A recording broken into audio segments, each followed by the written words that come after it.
হরে কৃষ্ণ। জয় শ্রীল প্রভুপাদ, জয় শ্রী গুরু গৌরাঙ্গ। প্রিয় ভক্তগণ, আজকের ভিডিওতে আমরা শ্রীমদ্ ভগবদ গীতার সপ্তম অধ্যায়ের 15 নম্বর শ্লোকটি শেখার চেষ্টা করব। তো সেই শ্লোকটি হচ্ছে, নমাম দুষ্কৃতিন মোড়া প্রপদ্যন্তে নরাদমা মায়য়া অপহৃত জ্ঞানা আসুরং বাবম আশ্রিতা।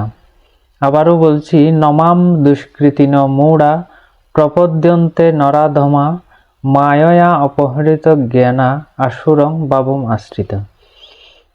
এই শ্লোকে পরমেশ্বর ভগবান শ্রীকৃষ্ণ বলছেন যে 4 ধরনের ব্যক্তি রয়েছে যারা কখনোই ভগবান শ্রীকৃষ্ণের শরণাগত হয় না। 1 নম্বর হচ্ছে যারা মূঢ়, তারা কখনোই ভগবানের শরণাগত হয় না। 2 নম্বর যারা নরাধম ব্যক্তি, তারা কখনোই ভগবানের শরণাগত হয় না।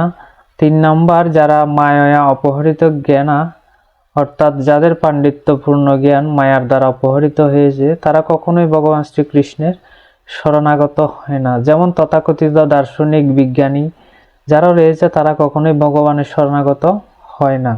4 নম্বর আসুরং বাবম আশ্রিতা, যারা অসুর, তারা কখনোই ভগবান শ্রীকৃষ্ণের শরণাগত হয় না।